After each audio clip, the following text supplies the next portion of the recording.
The end of each of the 12 disciples explained in a few minutes. 1. James, son of Zebedee. James was the first of the 12 to die. It is a rare case of an apostle's execution that the Bible records in detail, with name, method, and the one who ordered it. It was around the year 44 after Christ, the time of Herod Agrippa I. He was the grandson of the same Herod who had ordered the massacre of the babies in Bethlehem decades before. You can learn about him later in the video we've left on the end screen.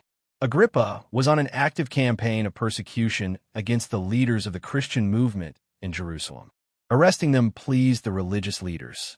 Killing them pleased them even more. So he had James killed by the sword. This can be seen in the Acts of the Apostles, chapter 12, verse 2. One line, no drama, no ceremony. The text simply records the fact. But what the text does not record, and what Eusebius of Caesarea, a bishop and Christian historian of the 4th century, preserved in his ecclesiastical history, is what happened to the soldier who escorted James to the place of execution. After witnessing James's composure throughout the entire process, the man declared himself a Christian right then and there. The result was that he was executed alongside James on the same day. The first martyr of the 12 did not die alone, and the man who was only supposed to carry out an order ended up following the same path. 2. Peter. Peter was the most well-known of the 12, the one who spoke the loudest, the one who made mistakes most visibly, the one who denied Jesus 3 times in a single night, and the one whom Jesus still chose as the foundation of his church. Peter's end had already been described before it happened. In the Gospel of John, chapter 21, verses 18 and 19, Jesus said to Peter, "When you grow old, you will stretch out your hands, and someone else will dress you and lead you where you do not want to go." John himself explains in the following verse that Jesus was indicating the kind of death Peter would face. The prophecy was fulfilled in Rome during the persecution of Emperor Nero around the year 64 after Christ. Peter was arrested and sentenced to crucifixion. According to Origen, quoted by Eusebius in the ecclesiastical history, Peter asked to be crucified upside down, as he did not consider himself worthy of dying in the same position as Jesus. But there is a detail before the execution that the historical accounts have preserved. When Nero's persecution intensified, Peter tried to leave Rome. He was already leaving the city when, according to tradition, he had a vision of Jesus walking in the opposite direction, entering Rome. Peter asked, "Lord, where are you going?" The answer was that Jesus was going to be crucified again. Peter turned back and went straight toward what was waiting for him. Now, before moving on to the next one, if you believe that knowing the real history behind the Bible is important, go ahead and subscribe to the channel, activate the bell, and leave your like. That makes YouTube show more videos like this one to you and also helps this content reach more people. With that done, let's move on. 3. Andrew. Andrew was Peter's brother. In fact, it was he who brought Peter to Jesus. John chapter 1 records this. But Andrew spent most of history in the shadow of his more famous brother.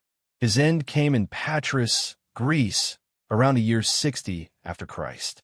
He was crucified, but not on a common cross. According to patristic tradition, Andrew asked to be tied to a cross in the shape of an X, as he felt he did not deserve a cross like Jesus's. That shape would become known throughout history as the Crux de Cussida, the cross of St. Andrew, which to this day is the symbol on Scotland's flag. What the historical accounts suggest, however, is that Andrew did not die quickly. He remained on that cross for 2 days, and during that time, he kept on talking, preaching to those who passed by or stopped to listen. The Roman governor who ordered the execution tried to have him released on the 2nd day, pressured by the crowd that had gathered around. Andrew refused. 2 days on a cross, and he refused the way out when the opportunity came. 4. Philip. Philip was one of the first called by Jesus. John chapter 1 records that moment. He was from Bethsaida, the same city as Peter and Andrew. And just like Andrew, he spent most of history being a name people recognize but know little about. Historical tradition places Philip's end in Hierapolis, a city in the region that is today Turkey, where he reportedly preached for years before being arrested. The method of execution varies depending on the source. Crucifixion or hanging depending on the account. What tradition is consistent in saying is that Philip was in Hierapolis when he died, around the year 80 after Christ. But an honest note should be made here. Philip is one of the apostles with the most conflicting information in historical documentation. There is also a recurring confusion between him and Philip the deacon, a different character mentioned in the Acts of the Apostles. The most accepted tradition, however, places the apostle Philip in Hierapolis, and it is on this basis that his story is preserved. 5. Bartholomew. Also called Nathanael in the Gospels, Bartholomew came to Jesus with declared skepticism. When Philip said he had found the Messiah, Bartholomew replied, "Can anything good come out of Nazareth?" This is in the Gospel of John, chapter 1, verse 46. Jesus saw him coming and said that here was a man without deceit. Bartholomew's end came in Armenia and was the most brutal on this entire list. According to the Roman martyrology and the tradition of the Armenian Apostolic Church, which venerates Bartholomew as one of its founders, he was flayed alive before being beheaded.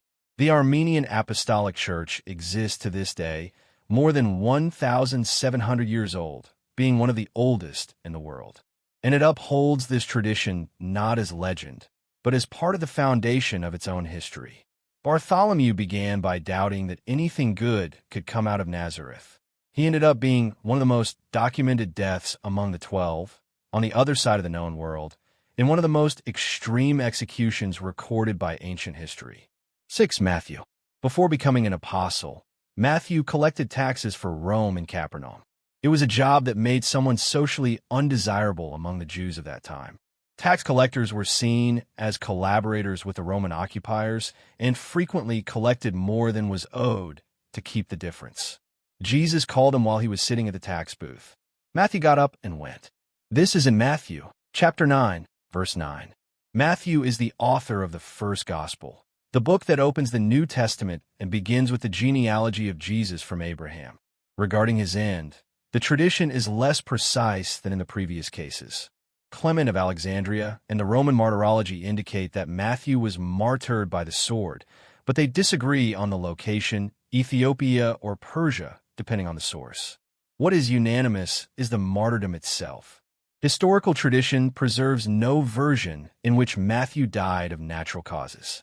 The man who documented the life of Jesus with the most genealogical and prophetic detail left very few details about his own end. 7. Thomas. Thomas was pierced by spears in Mylapore, a city that today is part of Chennai, India, around the year 72 after Christ. Tradition describes that he was praying on a hill outside the city when soldiers arrived. He is the apostle that history marked as the doubter, the one who demanded to see the nail marks before believing in the resurrection of Jesus, in John chapter 20. But that same man was, of all the 12, the one who traveled the furthest geographically. While Peter went to Rome and Andrew went to Greece, Thomas crossed the known world and founded Christian communities in India that exist to this day, with approximately 2,000 years of continuous history. When Portuguese missionaries arrived in India in the 16th century, they found already established Christians who claimed to descend directly from his preaching. In 1986, Pope John Paul II visited Thomas's tomb in Chennai and formally recognized that tradition. The apostle who doubted died, pierced by spears on the other side of the world, far from everything he knew. 8. James, son of Alphaeus. There is more than one James among the 12, which causes frequent confusion. This is James, son of Alphaeus, distinct from James, son of Zebedee, the first martyr mentioned at the beginning. Tradition calls him James the Less, probably to distinguish him from the other. This James became Bishop of Jerusalem, leader of the Christian community in the very city where Jesus had been crucified. It was a position of the highest visibility and the highest risk. Around the year 62 after Christ, he was taken to the top of the temple in Jerusalem and thrown down. He survived the fall, but was then stoned. He remained alive, and it was then that a man present on the occasion used a fuller's club to deliver the final blow. What makes this case different from all the others on this list is that we do not rely solely on Christian sources to confirm it. Flavius Josephus, a first-century Jewish historian who was not a Christian and had no interest in promoting the Christian movement, recorded the death of James in his Jewish Antiquities, Book 20, Chapter 9, Verse 1. Josephus describes him as the brother of Jesus who was called Christ, and reports that he was condemned by Ananus, the high priest, and stoned. A historian who did not believe in Jesus confirmed the death of one of his followers. That is no small thing. 9. Simon the Zealot. The name itself carries history. Zealot, from the Greek zealotes, was what the members of a first-century political religious movement were called, one that preached active and armed resistance to the Roman occupation of Israel. They were not merely people who were fervent in their faith. They were radicals willing to use violence to achieve independence. Jesus chose one of them to be among the 12, and in that same list placed Matthew, who collected taxes for the Romans. The two lived together for years. Historical tradition indicates that Simon went to Persia, where he reportedly was martyred alongside Jude Thaddeus, whom we will also discuss next. The method recorded by the Roman martyrology is that of being sawn in two. It is the most extreme image on this entire list and is presented as such in the sources, without any glamour. Despite this, the documentation about Simon's own life is the most scarce among all the 12. Beyond the name and the epithet, the New Testament says nothing about him apart from the list of apostles. The man who probably came to Jesus' movement with a vision of armed revolution left history almost without a trace, except for the end that tradition recorded. 10. Jude Thaddeus. As you may already know, this is not Judas Iscariot. These are two different Judases among the 12 mentioned in the Bible. Jude Thaddeus is also called Lebbeus in some manuscripts and appears in the list of apostles in Matthew and Mark. He is also the same one who in John chapter 14 asks Jesus why he would reveal himself to the disciples and not to the world. Jude Thaddeus reportedly worked alongside Simon in Persia, and according to tradition, the two were martyred in the same place and on the same occasion. The method attributed to Jude Thaddeus's end varies between arrows and blows from an axe, depending on the source consulted. The Armenian Apostolic Church, the same one that venerates Bartholomew, also includes Jude Thaddeus as a co-founder of the Christian faith in Armenia, alongside Bartholomew. Two apostles who reportedly arrived in the same territory, preached together, and left one of the oldest churches in the world as a result. 11. John, son of Zebedee. John was the brother of James, the first martyr on this list. The two were sons of Zebedee, fishermen on the Sea of Galilee, called by Jesus while mending nets with their father. Mark chapter 1 records that moment. John was the only one of the 12 who stayed at the foot of the cross while Jesus was dying. The others fled. John stayed, and it was to him that Jesus, from the cross, entrusted the care of his own mother. This is in John chapter 19, verses 26 and 27.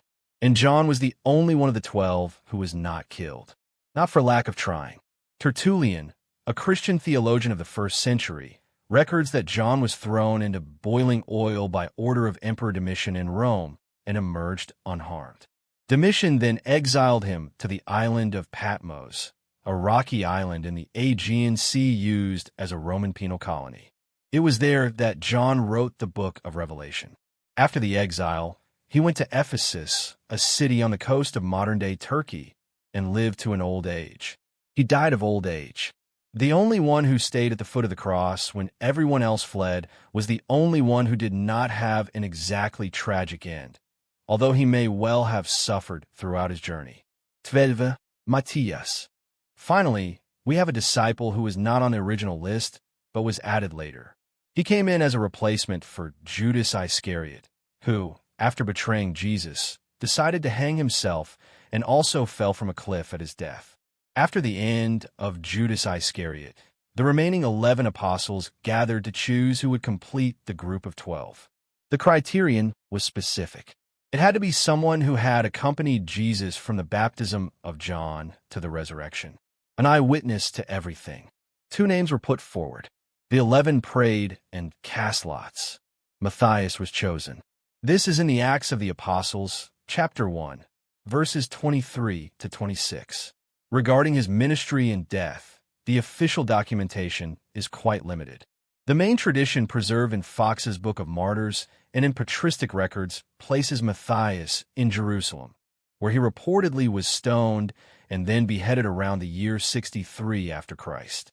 Matthias entered the list to fill the vacancy left by betrayal and exited through the same door as almost all the others.